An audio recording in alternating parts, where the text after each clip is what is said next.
Oke, jadi sekarang saya bakal menjelaskan salah satu materi dari PKN, yaitu persatuan dan kesatuan. Persatuan dan kesatuan itu materi pembelajarannya terbagi menjadi 4, yaitu maknanya, kehidupan bernegara, faktor-faktornya, dan perilaku. Dan sekarang saya bakal menjelaskan dari yang pertama, yaitu makna persatuan dan kesatuan bangsa. Jadi di makna persatuan dan kesatuan itu yang pertama dijelaskan konsep dasarnya, yaitu ada persatuan, kesatuan, bangsa, integrasi nasional, nasionalisme, dan patriotisme.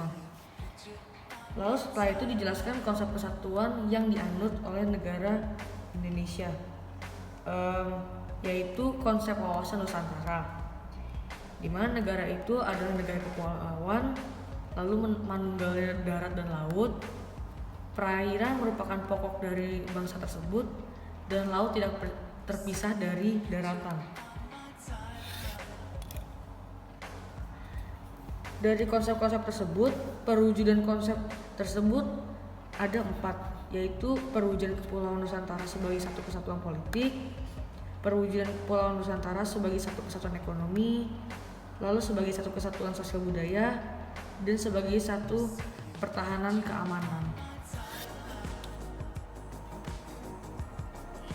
Lalu yang kedua ada kehidupan bernegara. Konsep tentang kehidupan bernegara yang diambil menurut NKRI tahun 1945 itu yang pertama diambil dari pasal 1 ayat 1 yang merupakan tekad bangsa Indonesia. Lalu ada pasal 18 ayat 1, lalu pasal 18B ayat 2, pasal 25A di mana negara kepulauan adalah Nusantara, dan ada pasal 37 ayat 5. Lalu dari kehidupan bernegara ini, keunggulannya yang disimpulkan oleh Dadang Sundawa itu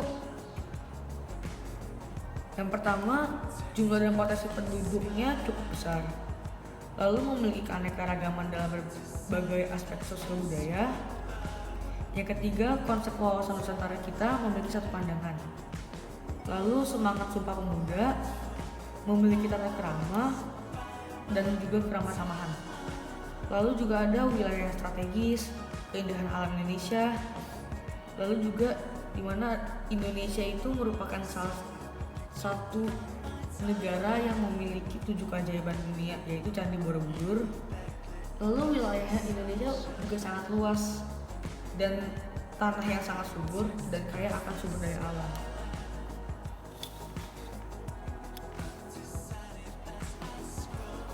Lalu yang ketiga adalah faktor pendorong dan penghambat persatuan dan kesatuan bangsa Indonesia. Faktor-faktornya terbagi menjadi 2, yaitu faktor pendorong dan faktor penghambat.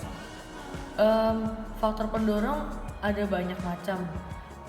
Beberapa diantaranya yaitu yang menjadi faktor-faktor pendorong persatuan dan kesatuan bangsa Indonesia adalah rasa nasionalisme dan rasa toleransi.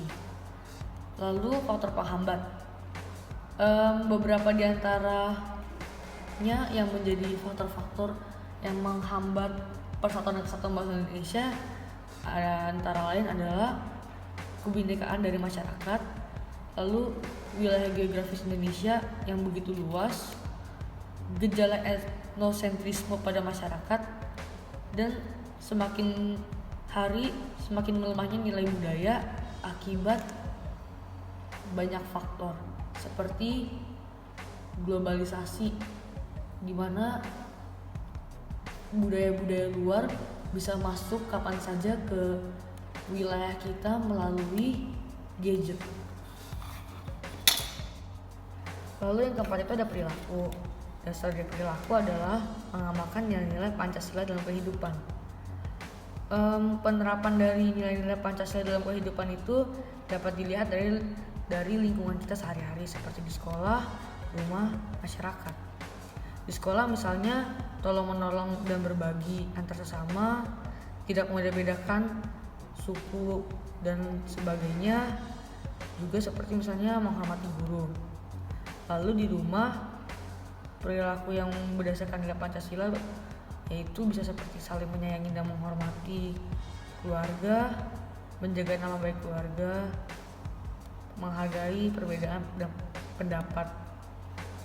Lalu pada lingkungan masyarakat itu yang pertama ada saling menghormati, yang kedua menghargai hak orang lain, ketiga mau bekerja sama dengan orang lain, dan seterusnya.